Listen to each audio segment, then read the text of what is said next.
Дорогие мои подписчики, меня зовут Полина. Представляете, не так давно на меня свалилось аж 3 мешка обрезков синтепона. Синтепон промывала в стиральной машине, прополаскивала, а потом сушила и обновляла все подушки, которые были в доме. И посмотрите, какую красивую, какую замечательную красоту я тоже обновила. Вот такой котик лоскутный.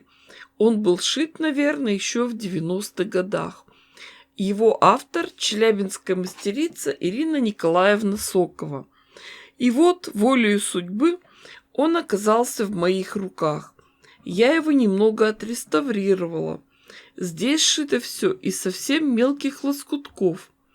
Так он выглядит с лицевой стороны, а так с обратной.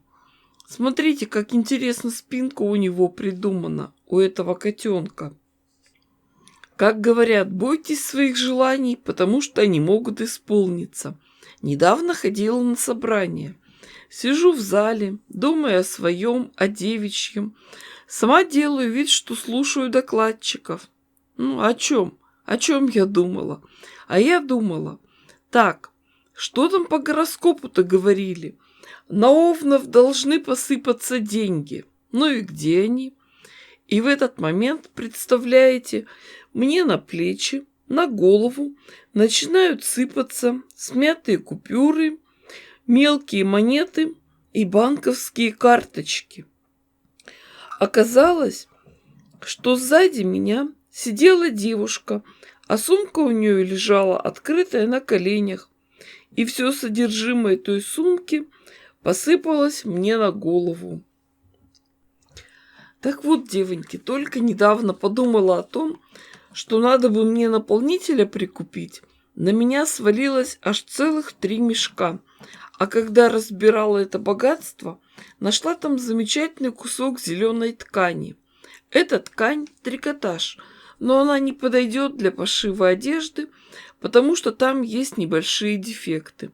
Но резать на лоскуточки такой большой кусок тоже не хочется. Но я уже придумала, как соединить то и другое. А это мои красавицы. Я подготовила ткань к раскрою. Но раскроечного стола у меня нет, поэтому весь пол в моем распоряжении. Мне этого хватит. Ткань сложила лицевой стороной внутрь, выровняла все срезы. В общем, как могла я это сделала, разгладила. Здесь особенной точности мне не надо, потому что у меня будет коврик. В интернете есть выкройки таких листочков. Даже за деньги их люди покупают. Ну а я что, листочек что ли не нарисую? Я взяла маркер. Не знаю, видно вам или не видно эту линию.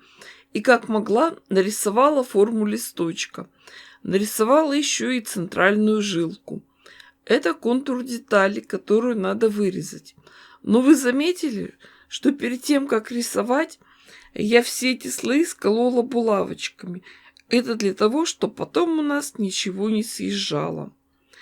Это, девочки, я готовлю синтепон.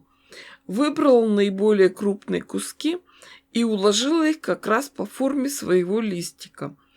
После этого переходим к следующему шагу. Поверх синтепона положила свой красивый выкроенный листочек и все слои сколола. Обратите внимание, вот на этом этапе мы уже скалываем нормальными английскими булавками, которые крепко держат. Потому что дальше будем все это перекладывать, ткани сворачивать, и как бы нам самим не уколоться. Так, а теперь у меня какая задача? Мне надо прострочить по краю, но оставить 2 отверстия. Оставлять я их буду примерно вот здесь. Вот такие, чтобы рука могла пройти. И симметрично, также с другой стороны листочка.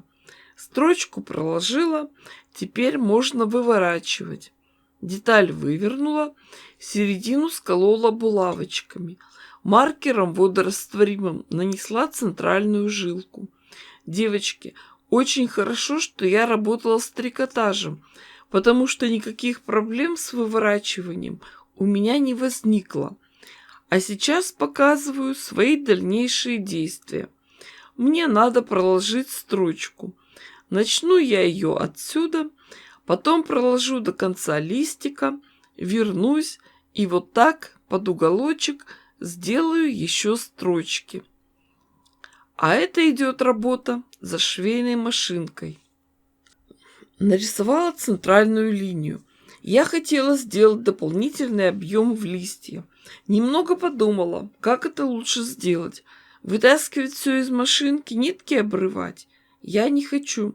Но мне надо в это место добавить еще дополнительный синтепон. Вы помните, я оставляла 2 отверстия.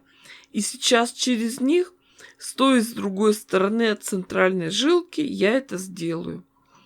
После того, как добавила синтепон, проложила строчку. Потом дальше вдоль центральной жилки шьем прямо, примерно 15 сантиметров. Теперь через отверстие добавим еще немножко синтепона. Но здесь главное не переборщить, иначе у нас будет уже не коврик, не одеялка, а какой-то бронежилет. Хоть одной рукой держу камеру, но все-таки решила снять. Вот беру кусок синтепона, здесь в отверстие руку завожу, укладывая его вот сюда. То есть как раз в то место, где нужен объем. А дальше ткань хорошенько расправляем, чтоб не было складок, и прокладываем строчку. Показываю, что у меня получается. Девчонки, я балдю. Мне самой это так нравится. Знаете, даже какой-то матрасик получается. Когда мы работаем с трикотажем, используем специальную иголку для трикотажа.